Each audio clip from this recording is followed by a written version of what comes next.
السلام علیکم۔ پشاور لہو لہان نماز جمعہ کے دوران مسجد میں خوفناک دھماکہ، 30 افراد جاں بحق، درجنوں زخمی۔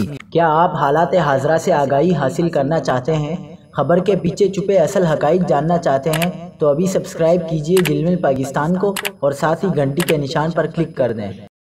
آپ کو انتہائی افسوسناک خبر سے آگاہ کرتے چلیں کہ پشاور میں قصہ خوانی کی مرکزی جامع مسجد شیعہ کوچہ رسالدار میں نماز جمعہ کے دوران خودکش بمبار نے خود کو اڑا لیا۔